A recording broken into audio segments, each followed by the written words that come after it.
Y'all, we have a wonderful podcast today. And it's my snow day podcast because it's a snow day. So I'm all cuddly. I got my slippers on, my sweatpants, my little snuggly jacket. So it's a snow day, snuggly snarky. Let's get right to it. First, we have a Dear Snarky letter about bridal shower disrespect. That's a good one, people. It's a good letter.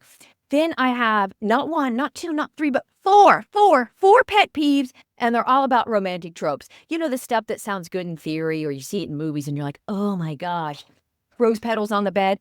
I will tell you why all these romantic tropes suck in real life. Then we have a snarky confession about a job that I did not get. And 2 years later, this woman is still so angry. You know, it's not an angry. It's just like, y'all, why? Why? Just why? Okay, but first let's get to the letter. I'm going to pull it up on my phone. Okay, here we go. Dear Snarky, I feel like I've been slapped in the face by a woman I thought was a friend for many years. This friend's daughter got married 2 years ago, and I threw her daughter a beautiful bridal shower. It had a garden glam theme with lots of flowers, wonderful catering, and the decor was gorgeous. A lot of guests told me it was the prettiest shower they had ever been to. Fast forward to last week when this friend threw my daughter a shower, and it was, wait for it, pizza still in boxes and Diet Coke or iced tea. This friend has money. She lives in a gorgeous home and is a very successful realtor in the area. There was no reason for her to have pizza on her kitchen countertop and call it a bridal shower. For background, this friend begged me to throw my daughter a shower. It's not like I asked her to do it. Of course, my daughter and I were gracious during the shower, but when we got into my car, my daughter looked at me and said, "What did you do to piss her off?" I want to confront my, quote, friend and ask her, what the hell with that shower? I feel like I need to get to the bottom of what's going on. My daughter says I should just consider that friendship over and move on. What do you think? Also, I don't want to invite her to my daughter's wedding. Is that okay? Because invitations have not been sent out yet. Signed, Pissed Off Mom. Yes, people, we have a letter from a POM. Pissed Off Mom. Okay. Let's just talk, you and me, about this. Let's just say we're all the best of friends and nothing I'm going to say is going to leave this room. Okay, you ready? I would be so furious. I would have gotten into the car with my daughter, and I always call any conversations in the car the cone of silence. What happens in the car stays in the car. And my daughter and I would have had a bitch fest about it. But I would have been so mad to think that a mere 2 years ago, you, with thought, lots of thought and consideration for the bride, and with love and with money, planned a gorgeous garden glam bridal shower, and your friend, quotes again, repays you with pizza in boxes and Diet Coke or iced tea. Like, she really does hate you. I mean, that is unacceptable. And I like that you pointed out that she has money because, you know, you could think, oh, is she down on her luck or something? And, you know, that's what she could afford. But even if she didn't have a lot of money, I would say you can still do a beautiful bridal shower that shows you put some thought and consideration into it without spending a lot of money at all. So anyone that's going to say in the comments, maybe she didn't have money, don't bother wasting your time writing that comment. Yeah. Back to me. I would be so angry that I would take that anger in the form of a deluxe grudge to my grave, my last dying breath. I would probably think of that bridal shower. And then after I had passed into the great beyond, I would haunt the woman and her family like ghosts. Woo! Seriously, if there are ghosts, I've messed with that woman. That is petty me. Now I'm going to put my Dear Snarky hat on and try to be a rational human being and give you advice. You know, but still, it's hard for me not to be that petty person. But as a woman thinking logically, here is my advice to the POM, Pissed Off Mom. My advice is to do nothing. Do not confront your friend. It will not make you feel better. It will make you feel worse. I know your brain is telling you if you have it out with her, you'll feel better. You won't, because here's what's going to happen. You're going to say, what the hell with that horrible bridal shower when I did this and this for your daughter? She's going to turn it around so she's the victim and her shower wasn't good enough for your daughter. It will be a thing. There'll be chatter. There'll be lots of chatter. She will not miss an opportunity to tell people about what you said about her bridal shower. Probably people that didn't attend, so they will go, yeah, that bridal shower did suck. I'd be mad too. That's what's going to happen. And it will just fester in your mind, and it won't be good for you. In terms of inviting this woman to your daughter's wedding, here's the deal. Strictly speaking, etiquette-wise, yes, you must invite her. She threw a bridal shower for your daughter. I can totally understand you not wanting to invite her. But if you don't invite her, once again, this woman will play the victim card, telling people far and wide, can you believe that I gave her daughter a bridal shower and she didn't invite me? Oh my God. Then it will turn into, once again, she's the victim. It won't be a good look for you. It will distract, maybe from the wedding a teeny bit, a teeny bit. Also, I would just be curious if I were you to see if she shows up and then never sends a gift, because my money's going to be on never sending a gift. I'm sure the bridal shower was the gift because, a couple pizzas and, mini Diet Cokes. There you go. That's a gift. No, it's not. It's not a gift. So I would invite her. I mean, who needs, you know what? If you don't invite her and if you confront her about the shower, you've given her a gift. And the gift is to play the victim card. So I most certainly would no on the confrontation and no on inviting her. That is my advice. Now, back to me. Favorite subject? No, it's not. Kind of it is. In terms of the whole grudge thing, and people will say, grudges are bad for you. And I'm going to quote my mom. People that don't hold grudges are just lazy because it's a lot of work to hold a grudge. I mean, I think grudges can be very cleansing, and it's a way to compartmentalize bad feelings and just put it into the grudge file, and you can kind of have some fun with the grudge. For example, my mother's really good friend, daughter got married, and she gave her silver from her bridal registry, to go with her fine china. It was the 80s, people. We registered for fine china and silver. Also crystal goblets. So anyways, gives her a beautiful gift. I get married a mere 18 months later, and this woman gives me, I kid you not, a chip and dip platter from Target. My mother was so angry. She didn't have to give me silver, but my mom, the chip and dip platter from Target, that she held such just a quality grudge against this woman. Indeed, I'm pretty sure until her last dying breath, she held this grudge. And to that, I say, respect.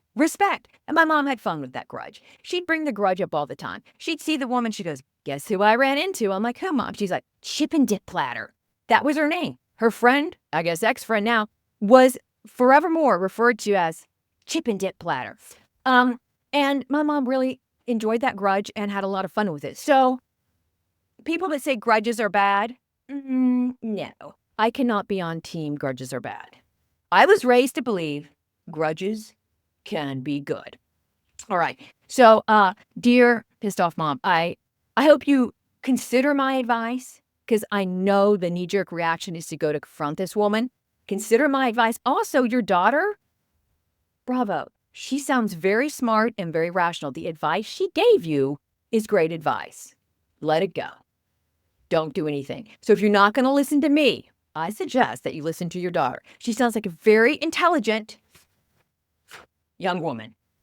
And have a beautiful wedding. And don't let this woman not coming, infect your mother, the bride brain. You don't need it. Think happy thoughts. But still, no problem with holding a little bit of grudge. All right. Next up, y'all, I have my pet peeve, and it's romantic tropes. All that stuff that looks good in movies or you read about in books, and you're like, I wish my husband or whatever, my significant other would do that for me. You don't. And I'm going to break down these 4 romantic tropes and explain to you why they're horrible. Okay, let's start with one of the most popular ones. The rose petals, where you walk into a room and the bed is covered with rose petals, or rose petals in the shape of a heart, or there's a whole rose petal, like I'm just going to say runway to the bed that is then covered with rose petals. And it looks beautiful. And you wish that someone would do that for you.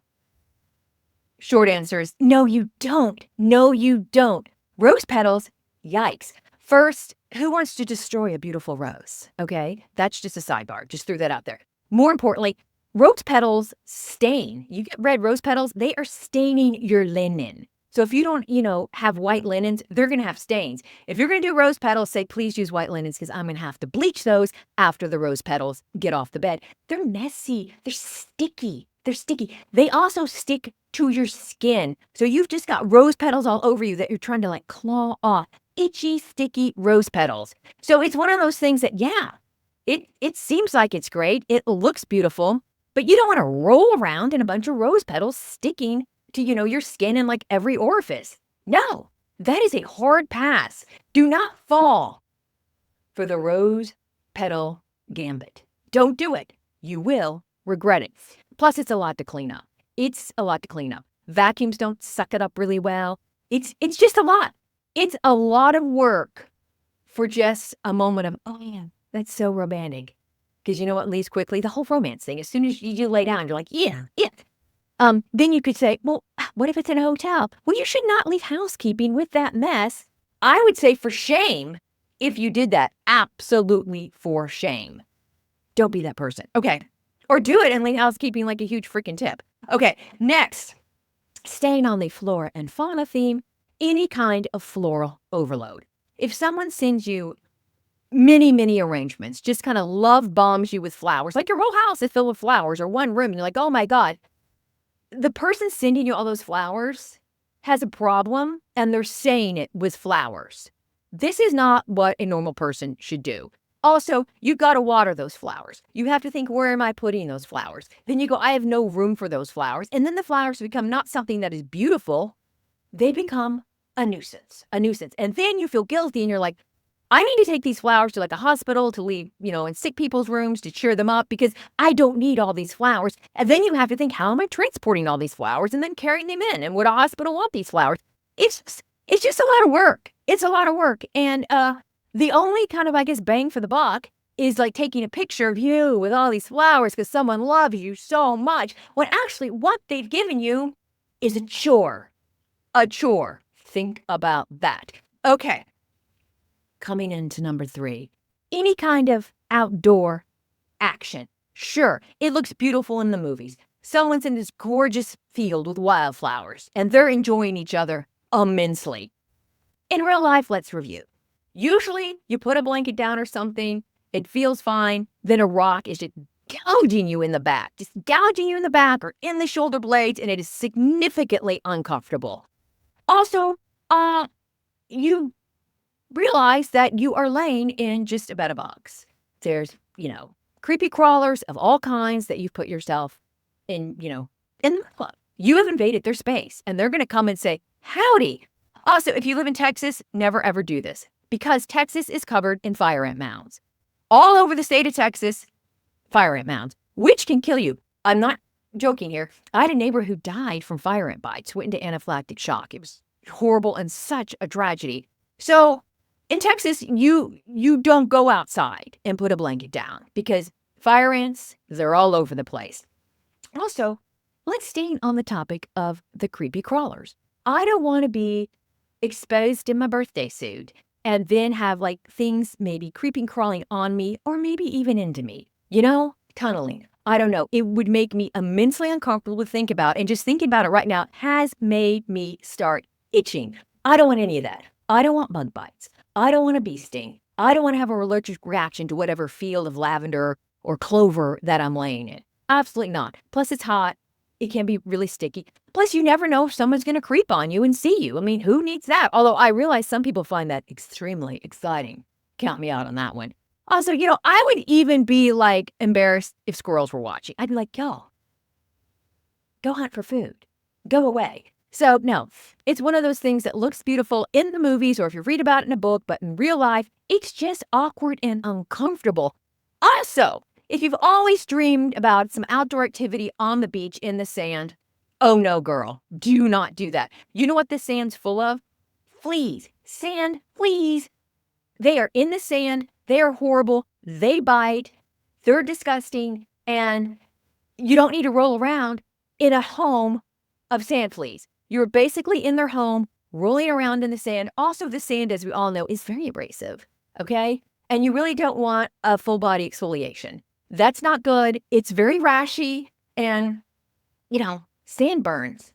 They're a real thing. So any of that outdoor action, ugh, absolutely not. Romantic? No, no, no. I mean, you'll be having rash cream. You'll be getting the cortisone cream. You'll be itching everywhere. Don't do it. This one, so many people will disagree. And to all those people that say you're wrong, I'm going to say right back to you, no, you're wrong. It is the surprise romantic getaway. You know what the surprise romantic getaway is? A hate crime.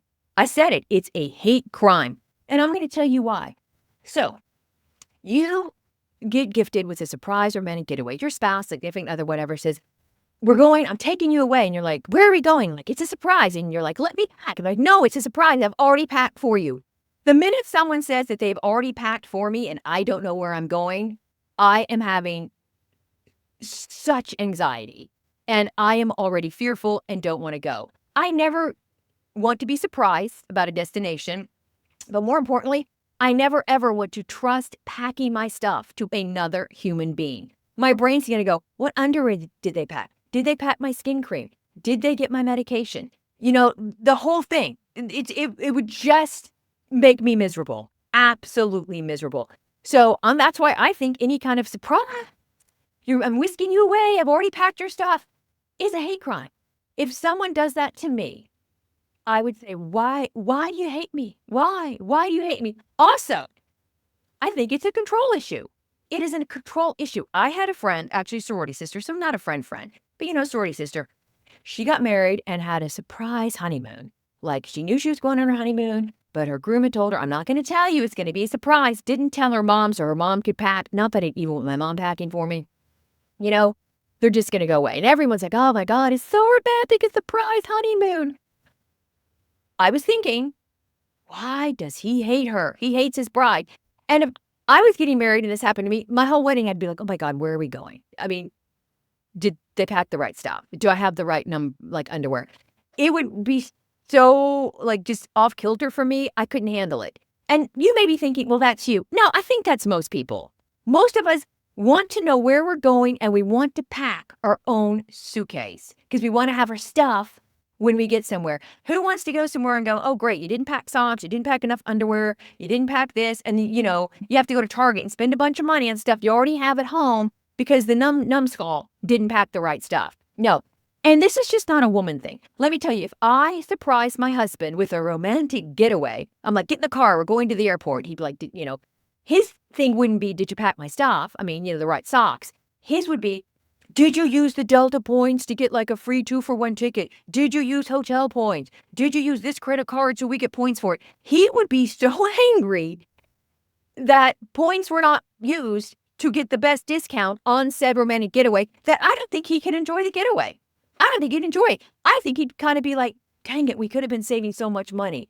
So I don't think anyone likes the surprise romantic getaway where you don't know where you're going and someone else has packed your shit. No one enjoys that whatsoever. And this is why I think it is indeed, I have to say it one more time, a hate crime. So there's my deep thought on that. And I stand by all 4 of those. Okay, now the snarky confession. So y'all know I have a job, but I, 2 years ago, was in a store, which I'm not going to name, that I shop at a lot. But I'll have a sidebar. No, let's do the sidebar now. Okay, so I think shopping in the past year, retail, has been horrible. Absolutely horrible. 2 of my favorite stores, I have not bought anything in almost a year. And that would be J. Crew and Anthropologie. There's just nothing that I find that I want. I mean, it's nothing that's special. Absolutely nothing. Plus J. Crew still is selling gorgeous blouses to wear, just ruffled blouses, so beautiful, that are cropped. What woman wants to wear a cropped, I don't care how old you are, I don't care if you're 22 and gorgeous, a cropped blouse to the office where her navel is indeed exposed, or if she bends over, you're seeing her back. No one wants that in an office. So I don't know what your designers are doing or what they're thinking, or people will say, well, wear it with high-waisted pants. Most of us don't want to wear pants, up to our bosom. I sounded old saying bosom, but I just like to say bosom. No one wants to wear pants, okay? Just do a blouse won't expose like their back or belly. So to you, J. Crew, for shame, for shame. But anyways, back to me. Well, that was me, but back to more me. So, I was in the stores 2 years ago. It was right before the holiday season started, so before Thanksgiving, and they had a sign up that they were looking for holiday help. And I really liked the store, and I'm like, oh my God. And they had like employee discount listed and stuff. I'm like, I would love to work here during the holidays and get that sweet, sweet employee discount because there's a bunch of stuff that, I could get. You just start hoarding clothes. It'd be fabulous. Also, at that time, I was working on a book. And when you write a book, at least for me, you're in your head so much. It's good to get out and be around people. It's just good for you mentally to get out of your freaking head. So I thought I am going to apply for like a little Christmas job. That'd be great. And I already have like so many cute clothes I can wear, and then I can buy more cute clothes. Yay me, win-win. So I apply, and you didn't have to apply online. Like you could apply like right like there, like in the store. So that's great. I didn't have to go to the corporate website and apply. So come to find out, ghosted. Hear nothing back. And so at this point, I'm like, I go, should be embarrassed to go in the store. I'm like, no, they probably had people that had tons of retail experience or whatever. So I go, of course, back in the store. And this woman comes up to me. I didn't know her. She worked in the store. And she looks at me and she goes, hey, I saw that you applied for a job here. I'm like, yeah, little holiday fun. And she's like, do you want to know why you didn't get it? And I'm like, not really. I mean, it's not like that. No. And she's like, so I go, not really. She's like, really? You don't want to know? I'm like, well, no. I mean, I didn't. So, I'm good. I'm good with not getting a, 10-hour week holiday job that would end after Christmas. So she persisted. And she was, I really want to tell you because I think it's going to help you if I tell you. I'm like, I'm not 20. I'm old. So whatever you tell me, if it's like I need to change something about myself, I'm not going to change it because I'm old and I'm done changing. So, she goes, it was your social media. I'm like, I beg your pardon? And she goes, your social media. It was too out there. If you want to work here, you have to wipe all your social media. And I just laugh. I go, well, that's never going to happen because social media is a part of my job. So I'm not going to wipe it so I can get like a part-time holiday job. I go, that's ridiculous. She was like, well, your social media is crazy. And I'm like, is it? Is it? Because I'm thinking to myself, bitch, my social media is fantastic. And she just couldn't get off my social media. Plus, I write a column for the newspaper, so that's in there. Not even my social media. I mean, it's just online. So I guess she did a deep dive on me. And her takeaway from said deep dive should have been, oh my God, this woman, fabulous. That was not the takeaway. And she was just flabbergasted that I wouldn't wipe my social media. Like this woman couldn't understand that social media is important in other aspects of having a career and that people do indeed make money from said social media.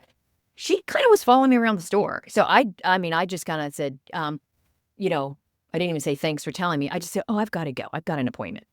Leave the store. Felt so uncomfortable. I did not go back in that store for 6 weeks. For 6 weeks. But I saw something online. It looked cute. I wanted to see it in person. For 6 weeks. Because that woman was so freaking weird and just so like evangelical about telling me this information. I'm like, are you okay? So I go back in 6 weeks later and I've never seen her again. So I think she left. I don't know what happened to her. But to this day, whenever I walk into that store, I'm like, I can't believe that woman had to do that to me. So I think it was personal. Maybe she didn't like me. And let's just say that is not the first time someone has not taken to me. Their loss, I assure you. But it was like the weirdest thing. And I wonder if she did that to other women that like didn't, if she saw them in there and knew they had applied for a job. So weird. And I'm still angry. I'm still angry because people who would not want me in the store, chatting up the customers, folded clothes, getting dressing rooms for the holiday. Come on.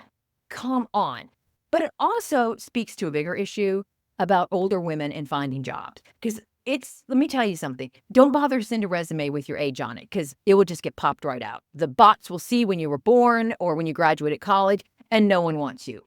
It's rough out there, people. It's rough out there. It's rough for young people too. I remember when my daughter was looking for her first job out of college. I mean, the number of resumes, the number of jobs she applied to and just totally ghosted from. It's a cruel world. Let's go back to yesteryear.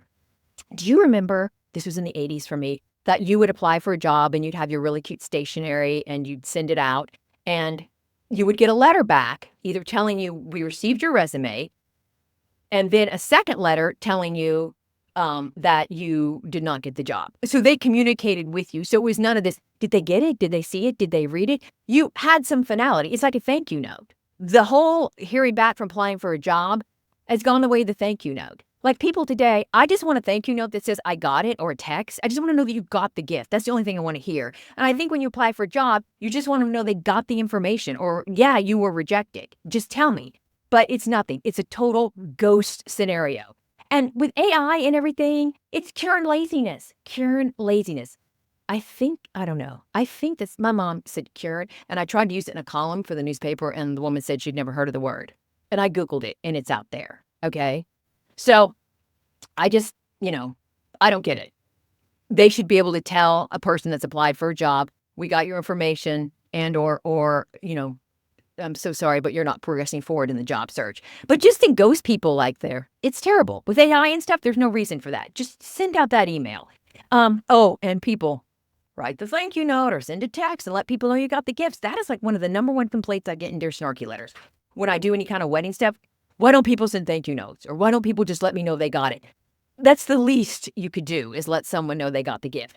But enough about that, because that is not as exciting as me being rejected from a job and then going into the establishment and getting a stern scold about why I was rejected. Get rid of my social media. Are you kidding me? My social media and we're besties. We're besties. Okay?